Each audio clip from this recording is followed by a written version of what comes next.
The late afternoon sun was beating down hard on my sister's suburban backyard. 2 hours after I walked away from that family barbecue, my son and his wife would pull into the driveway of my property and find a surprise that would turn their lives completely upside down. But to understand how we got there, we have to go back to that exact moment.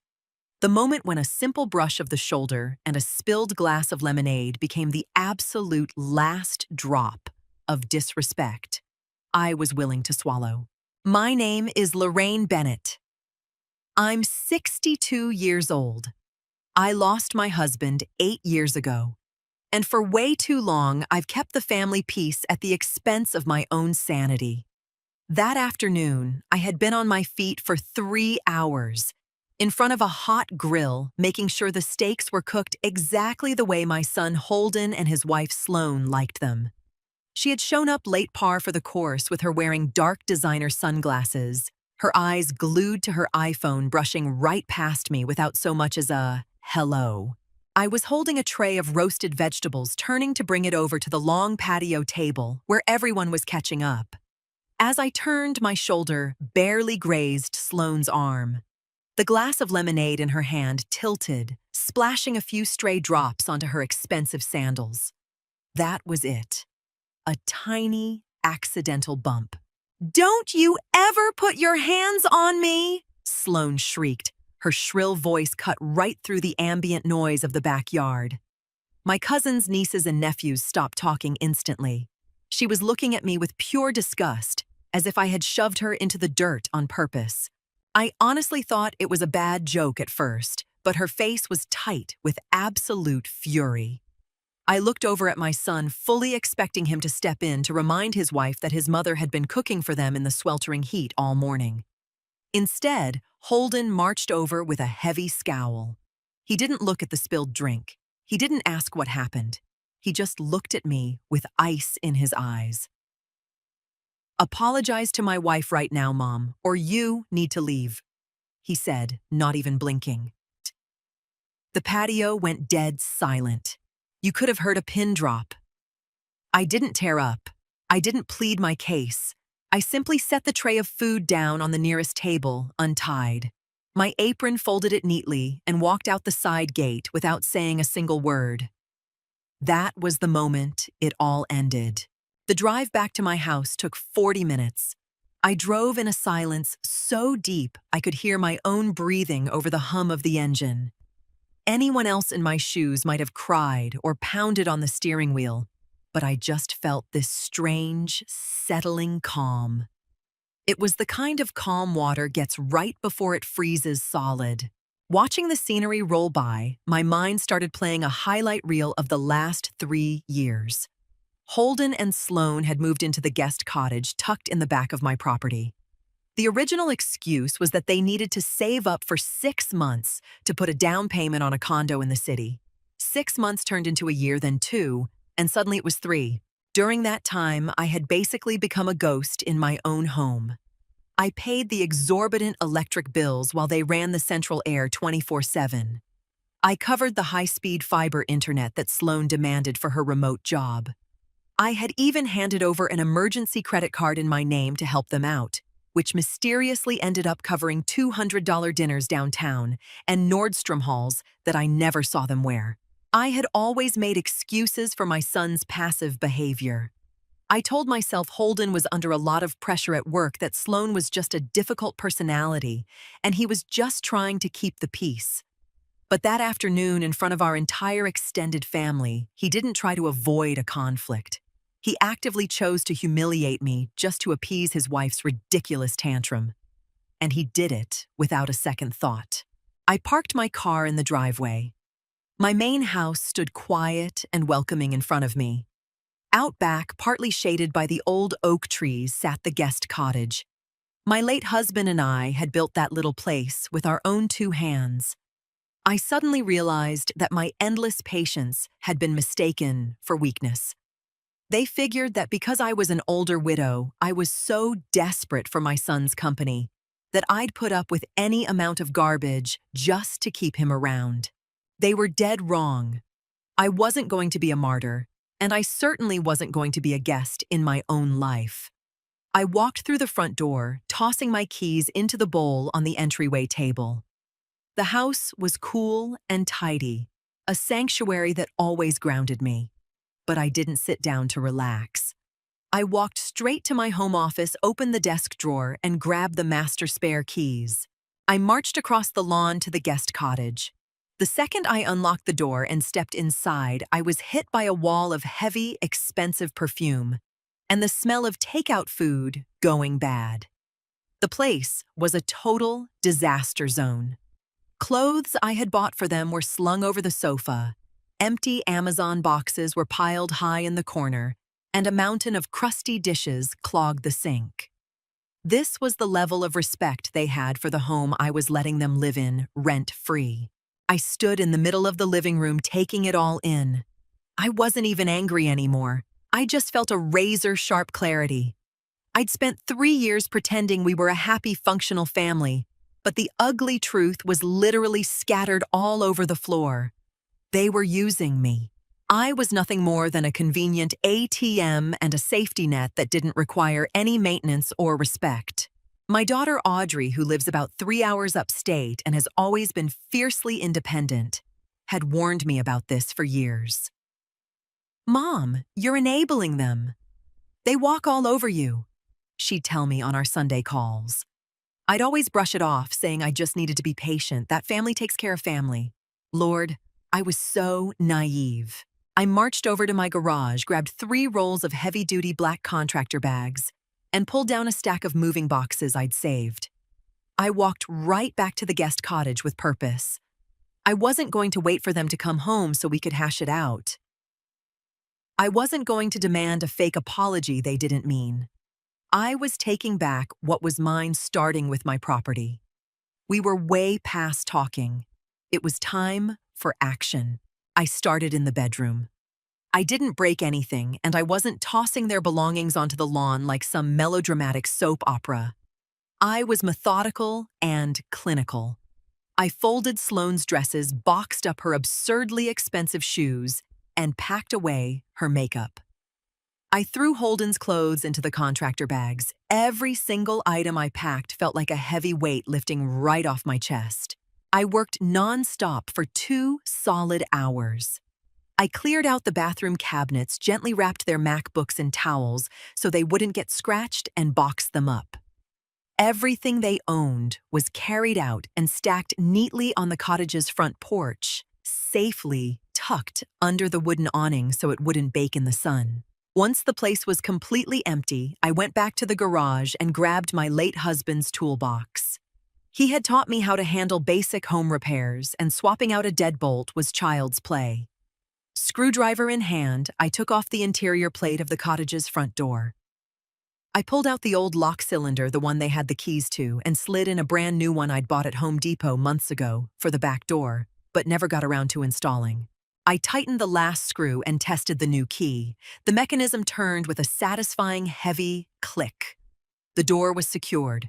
Nobody was getting back in without my explicit permission. I stood in the grass, admiring the barricade of boxes and black bags, taking over the porch. There was a deep, soul-level satisfaction in doing the physical labor myself. I didn't need to scream.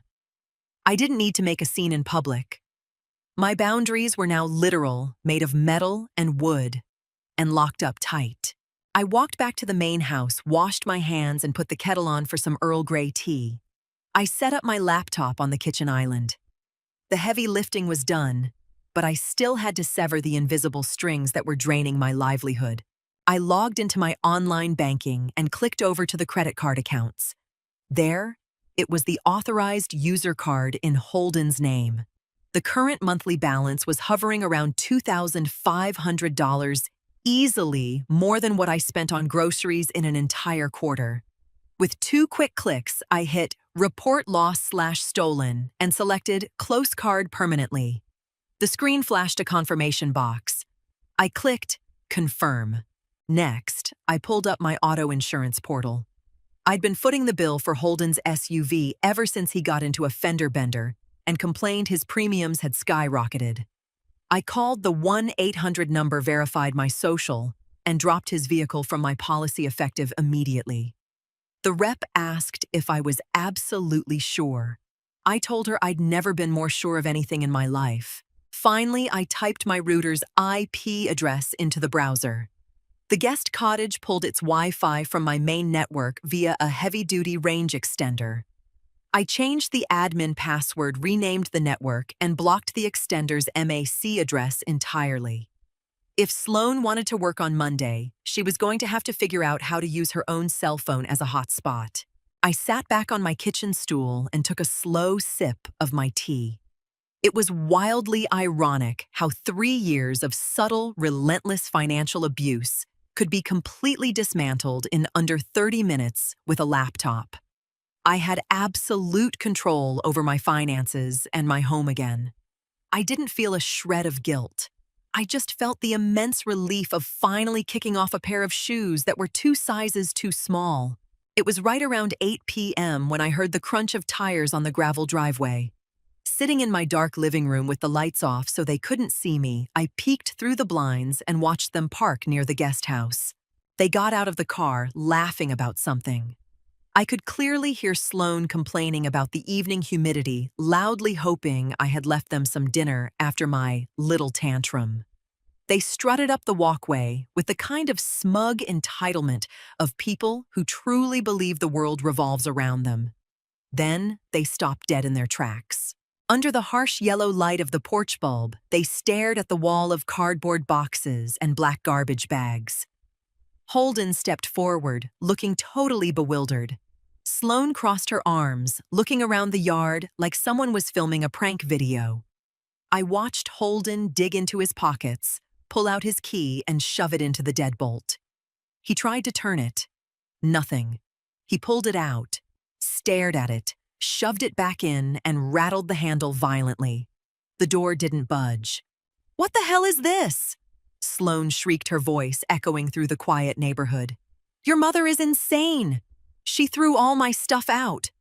Holden started pounding on the cottage door with his fist, yelling my name. He probably assumed I was sitting in there crying, just waiting to hear one of his half-baked excuses so I could let them back in. When he got no answer, his confusion quickly morphed into boiling irritation. I watched the whole scene play out for a full minute. It was genuinely fascinating to watch reality crash headfirst into their sense of entitlement. Finally, Holden spun around and glared at the main house. He knew I was in there. He muttered something to Sloane, who angrily kicked one of the black bags, and he started stomping across the lawn toward my front door. I put my teacup in the sink and went to greet him. I pulled the front door open before he even had a chance to ring the bell. I stood squarely in the doorway, backlit by the warm glow of the foyer. Holden stopped on the bottom step, his face flushed red and his chest heaving. "What is the meaning of this, Mom?" he demanded, his voice echoing in the night air. "Why is all our stuff on the lawn? Did you change the damn locks?" "You told me I needed to leave, Holden," I replied, keeping my voice incredibly even and flat. "At the barbecue, you made it crystal clear that I wasn't welcome, so I left. And now I'm asking you to do exactly the same thing." He blinked hard, completely thrown off guard. He clearly expected to find the meek, accommodating woman who always caved at the slightest hint of conflict. "It was an accident. Sloane was stressed out, and you blew the whole thing out of proportion. You can't just throw us out on the street in the middle of the night. This is our house." "No, Holden. This is my house." I corrected him, never raising my voice but sharpening every single syllable. "My property. The property that I maintain, that I clean, and that I pay the taxes on. You two were temporary guests for 3 years. That invitation expired today." Right then, Sloane marched up behind him, huffing and puffing. "This is an illegal eviction," she yelled, pointing a manicured finger right at my face. "You can't just kick us out. We have squatters' rights." I looked her dead in the eye, utterly unbothered. You can pack up your cars right now and find a hotel Sloan, or you can leave your things on my porch and come get them tomorrow. But neither of you are stepping foot inside that house again. And you are absolutely never raising your voice at me on my property ever again.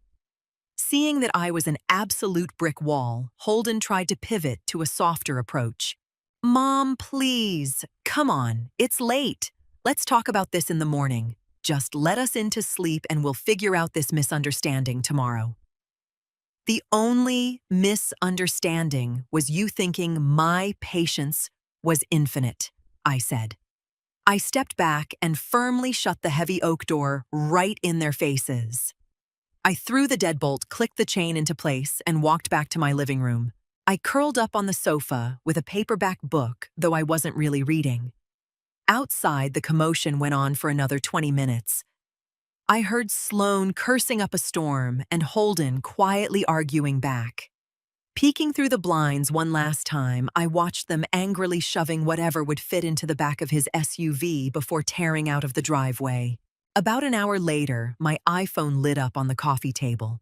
It was a text from Holden. Mom, my card just got declined at the Holiday Inn. You blocked it. Please unfreeze it. Just for tonight. We don't have enough cash in checking to cover a room. I read the text, locked my screen, and set the phone face down. The sheer audacity was almost laughable. They had humiliated me in front of my own family, demanded I leave, and then mere hours later, fully expected me to finance their hotel stay. Holden and Sloane's problem wasn't just arrogance. It was a complete and total detachment from reality. They had been floating along in a cushy little bubble, funded entirely by my hard work, honestly believing that the lifestyle I provided was their birthright. I didn't reply. Come Monday morning, they'd be in for another rude awakening when they tried to use their car insurance or realized they couldn't just tap into my Wi-Fi to work. The very real consequences of their actions had finally landed squarely on their shoulders, and I absolutely refused to be their shock absorber anymore.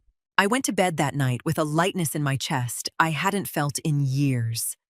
I didn't shed a single tear.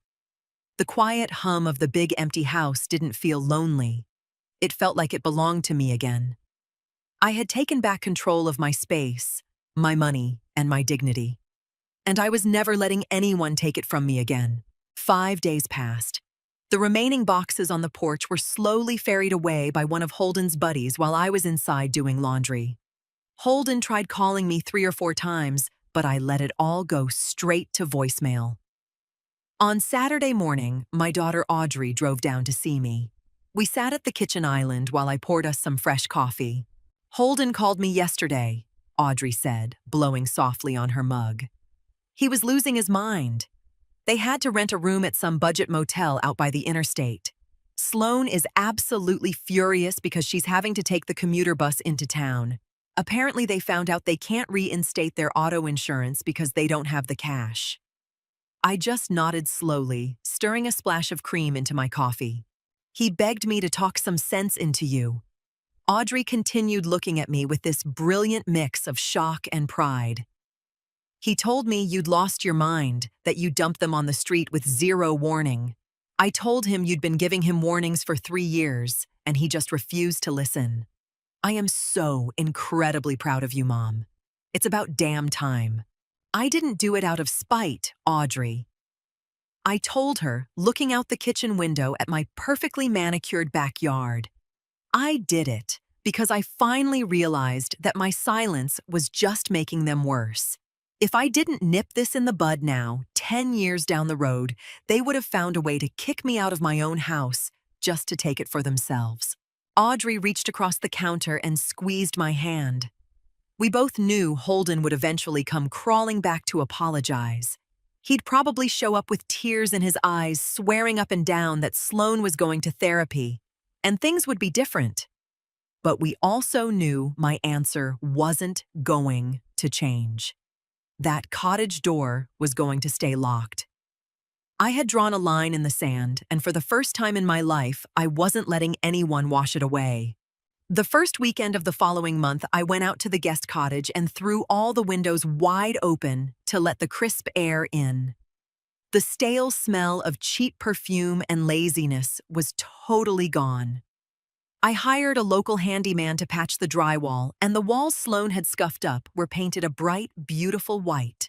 I decided to turn the space into the art studio I'd always dreamed of having, with a pull-out couch, for whenever Audrey wanted to come down and stay.